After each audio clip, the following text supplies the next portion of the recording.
Hey everyone, I welcome you all to this video. And today in this video, we are going to discuss about three important window functions.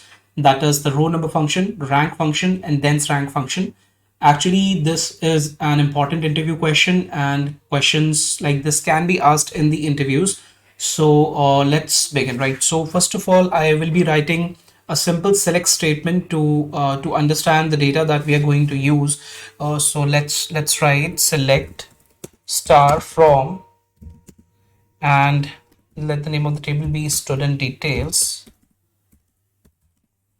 So we have control E, and this is the table that we have, and we are basically going to use this table.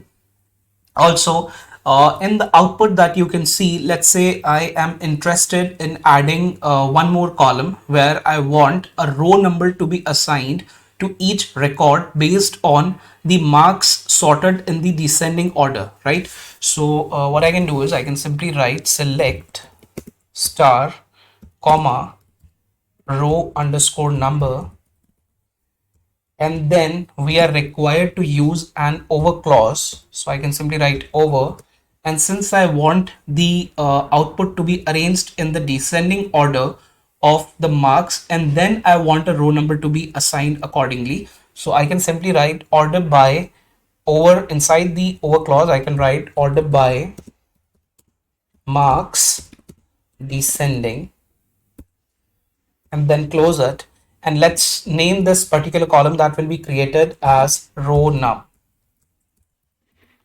And from the table name that we have, so the name of the table is student details, you can simply copy and paste it here, shift up arrow key, control E. So here you can see that for these different records we had 9 records, and previously we were having only 3 columns in the output, but since here we have used this row number function and over clause, as you can see on the screen, we got one more column basically added to the output. And here if I'll talk about different records, then you can see that since for the very first record the marks are the highest, that is 94, so the lowest row number was assigned to this particular record, to the first record. Then if I'll talk about the second record and the third record, so you can see for the second and the third record the marks are same, but still different row numbers were assigned to each record, right?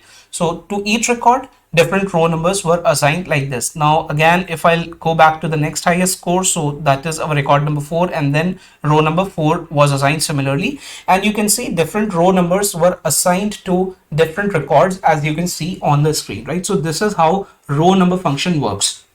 Now let's say if in place of row number I will write rank function, so let's see what happens. So control C, then we have control V, and in place of row number we will write rank.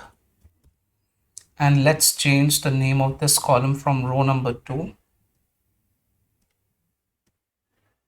second, yes, let's change it to rank. Let's name it as rank, and let's execute the second statement. If I'll execute the second statement, so you can see that for the very first record, since the marks are the highest, so you can see that the lowest rank was assigned to the first record.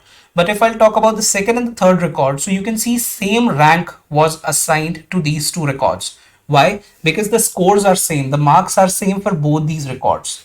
And then if I'll talk about the fourth record, or the highest score after 91, so you can see that the highest score after 91 is 89. That's why in the fourth record you can see Nitin's name with subject mathematics and 89 as the score, but the rank is 4. The rank is not 3 in this case. So here you can see that rank 3 was skipped.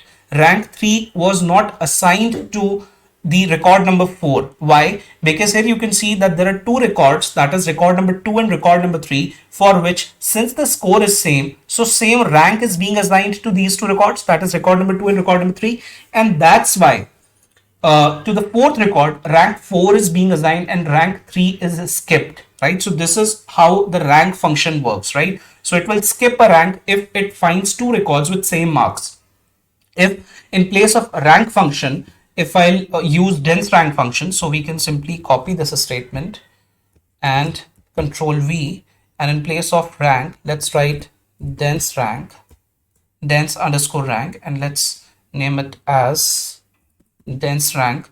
And if I'll execute this statement written in line number 8, then you can see that in this case, since if I talk about the very first record, since first record is the record with highest marks, so simply the lowest dense rank, that is 1, is being assigned to it.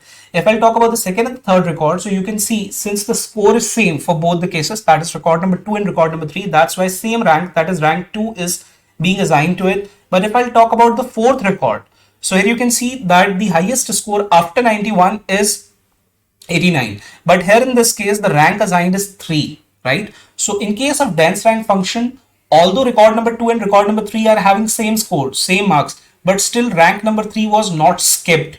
Rank number 3 was assigned to rank number 4. So that is the difference between rank and dense rank function. In case of rank function, rank will be skipped if there are two records with same score, but that will not happen in the case of the dense rank function. And if I talk about the row number function, then it will simply assign a different row number to each record, and those two records, they can be two records which are having same score, but that is not going to matter in the case of the row number function. It will simply assign a different row number, right? So this is the difference between these three functions, and this is again an important interview question and can be asked in the interviews.